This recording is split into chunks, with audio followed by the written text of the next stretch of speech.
My 3-year-old son looked nothing like my husband. Suspicious, my father-in-law secretly took my son for a paternity test.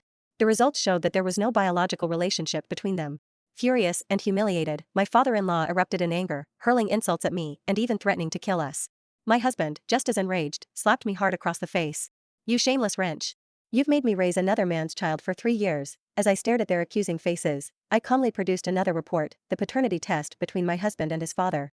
It confirmed they weren't biologically related either. Their expressions froze in shock. With a faint smile, I said, "Looks like we don't know for sure who isn't part of this family, do we?" I was working late at the office, buried under piles of paperwork when I got the call from my father-in-law, Kennard Pierce. His voice, almost a roar, blasted through the phone. "Dawn, you shameless woman. You'd better come home right now, or I'll air your dirty laundry to the world." Before I could even respond, the line went dead. I sat there at my desk, completely bewildered. I was just finishing up the work in front of me, so I quickly grabbed my bag and rushed home. As soon as I stepped inside, I saw Kennard sitting stiffly on the couch, 2 pieces of paper spread out in front of him. The pages were covered with dense, tight handwriting. I didn't pay much attention to them as I changed my shoes, then glanced up at him. "Kennard, what's going on? Why did you tell me to rush home?" he scoffed, his eyes flashing with anger. "You don't even know what you've done? Do I really have to spell it out for you?" Losing my patience, I snapped back, "I don't know what you're talking about. If you've got something to say, just say it." Without warning, Kennard threw the papers at my face, his voice dripping with disdain. "Take a look for yourself. Our family has really hit rock bottom.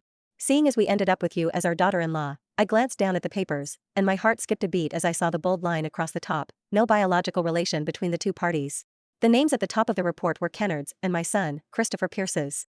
I looked up, finally grasping what had happened. Kennard had taken Christopher for a paternity test. A wave of anger surged inside me, and I couldn't hold it back. "Kennard, ever since Christopher was born, you've always said he didn't look anything like Hanley. I thought you were just making small talk and never took it seriously.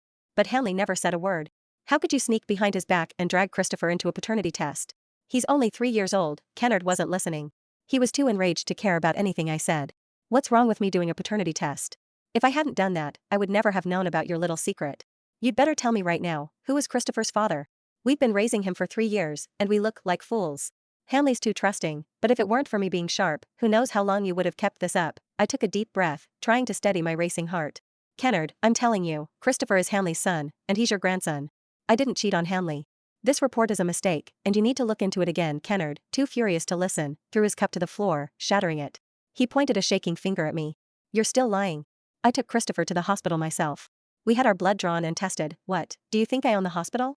Do you think they'd help me fake the results? If you don't believe me, I'll retake the test with him, and you can see for yourself." I stayed silent, my mind racing as I tried to figure out what had gone wrong. How could Christopher not be related to Kennard? Just then, my mother-in-law, Nicole Pierce, walked in with groceries. Seeing the tense atmosphere, she couldn't help but ask, "What's going on?" I step out to buy some vegetables and come back to this mess.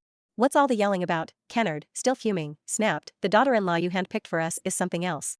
We've been unknowingly raising someone else's kid for 3 years. I don't know what you were thinking when you chose her." Nicole froze for a moment, then her gaze shifted to the report lying on the floor. I saw the brief flash of panic on her face, and before I could wonder what was going on, Nicole slapped me across the face. "Christopher isn't our biological grandson? How could you do something like this? Hanley's been good to you, hasn't he? How could you betray him?" Kennard chimed in, his voice sharp and angry. "I should call your parents and ask them how they raised you.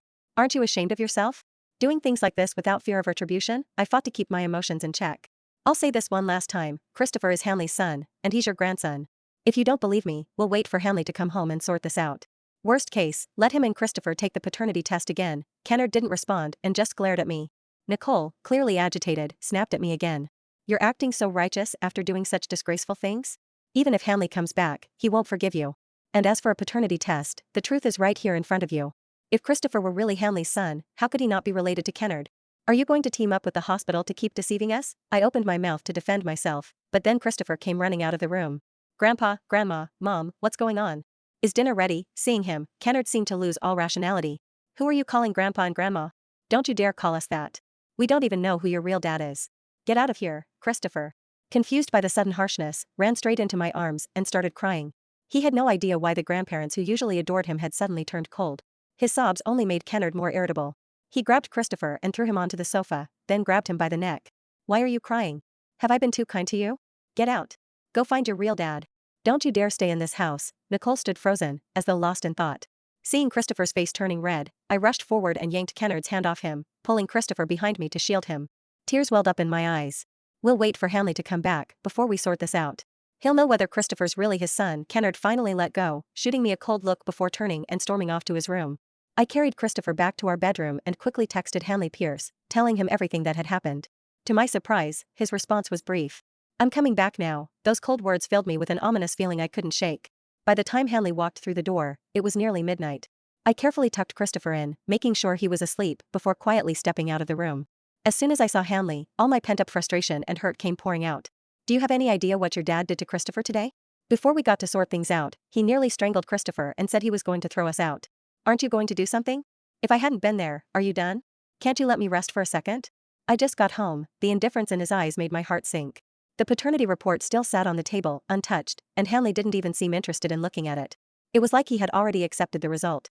Nicole and Kennard soon appeared in the doorway. "Hanley, you're finally home. If you hadn't shown up, this family would have fallen apart. Ask her whose child she gave birth to." Nicole was the first to speak up. Kennard stood there with a grim look on his face, glaring at me but saying nothing. After what felt like an eternity, Hanley finally spoke. "Where's the child?"